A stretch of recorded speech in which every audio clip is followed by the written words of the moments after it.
E olha, vamos falar agora com o Reinaldo Azevedo, nosso comentarista de política. Aliás, sobre esse mesmo assunto, né, Reinaldo, eu fiz essa conta rápida até, imagino que você deva estar refazendo as suas contas. Aumento de imposto nunca é boa notícia, mas às vezes é necessário. Talvez seja questão de ver o mal menor. Foi essa a conta da equipe econômica do governo?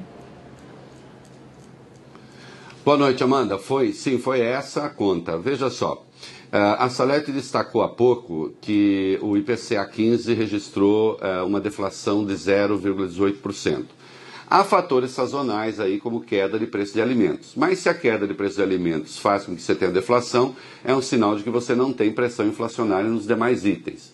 Na verdade, o preço dos combustíveis teve uma queda, né, no mês passado. Teve uma queda no etanol de 5% e na gasolina de 3%.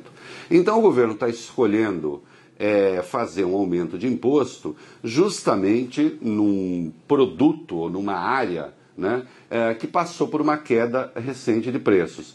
Isso não deve ter uma pressão inflacionária.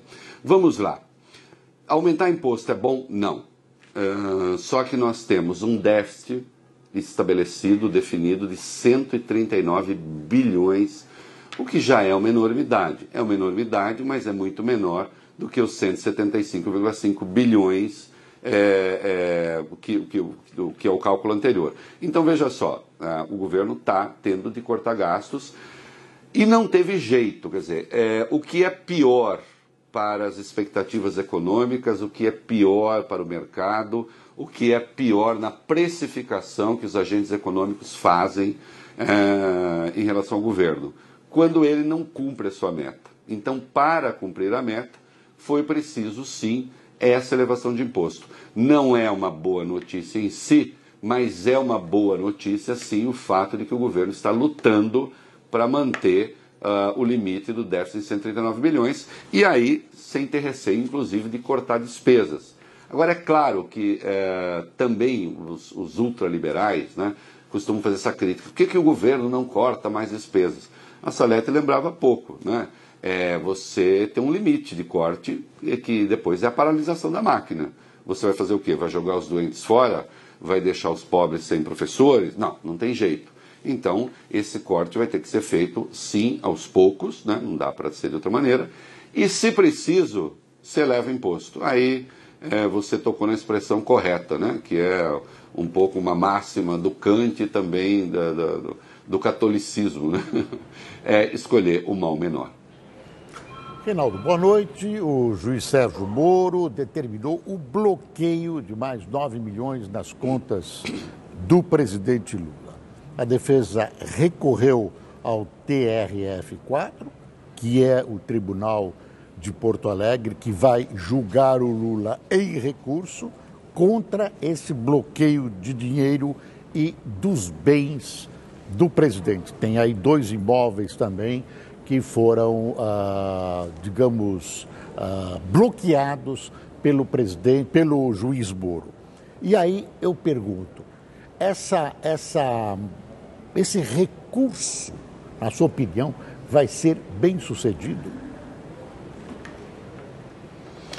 Boa noite, Boris. Olha, eu creio que não. Vocês sabem o que eu penso da sentença do Moro, eu já disse aqui, acho uma sentença fraca. Amanhã, na minha coluna da Folha, estou me estendendo a respeito. Não só fraca, como ele deixa claro que condenou o presidente por algo que não está na denúncia, o que é absolutamente heterodoxo, né? Isso não quer dizer que o apartamento não seja do Lula, quer dizer apenas que se está fazendo um mau exercício do direito, na minha opinião. Agora, esse recurso ao TRF contra o bloqueio de bens, aí eu não acredito, porque veja só, o bloqueio de bens costuma ser uma consequência em ações dessa natureza. Então, se a sentença for justa, se estiver adequada, o bloqueio de bens faz sentido.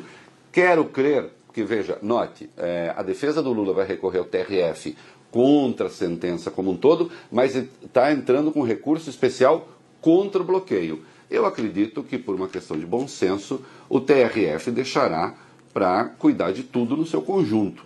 Não faria sentido, acho eu, né, cuidar apenas da questão agora do bloqueio de bens.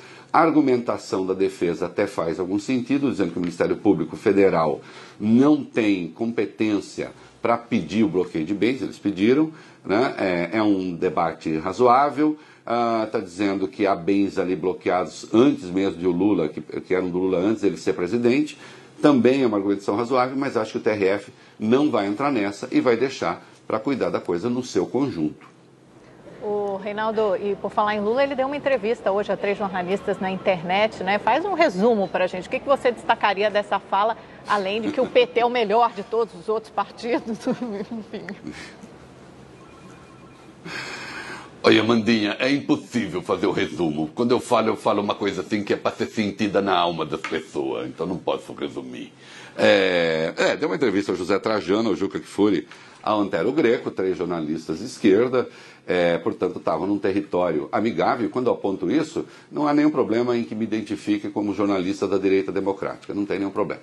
Fosse um jogo de vôlei, teria sido um jogo de vôlei que só um lado joga, sem rede, né? Então ficou um levanta-bola para o Lula cortar, né? Ok, cada um faz aquilo que acha correto, eu só estou apontando que o Lula não foi confrontado com as suas dificuldades, com os seus problemas. Bom, nós vimos ali um Lula que se diz vítima de uma grande armação, ele até foi jocoso com o juiz Sérgio Moro na questão do bloqueio de bens, dizendo que esqueceram de bloquear uma F1000 que ele tem de 84, que depois foi roubada, e aquelas coisas. E é curioso que o Lula fale da situação econômica do Brasil como se tivesse sido provocada por outros. Então, ele o tempo todo está ensaiando, na verdade, fala da sua volta, né? Como quem vem consertar as bobagens que os seus adversários fizeram. Isso realmente é notável. Quer dizer, o Lula se esquece de que foi o partido dele que quebrou o país. O Lula se esquece que foi o partido dele que meteu o país na maior recessão de sua história, no maior déficit de sua história, que gerou 13 milhões de desempregados. E bom, e já vai elegendo também adversários para encerrar, cometeu uma grosseria com o governador Geraldo Alckmin, dizendo que, para falar do jeito do Alckmin, esse jeito mais austero um pouco, disse que o governador tem cara de quem mamou até os 14 anos e empinava pipa no ventilador. Parece até engraçadinho. Talvez fosse mais engraçado se o governador não tivesse perdido a mãe aos 9 anos. O Lula precisa lembrar que as outras pessoas também têm história. Ele não é monopolista da história, ele não é monopolista do sofrimento, ele não é monopolista da verdade.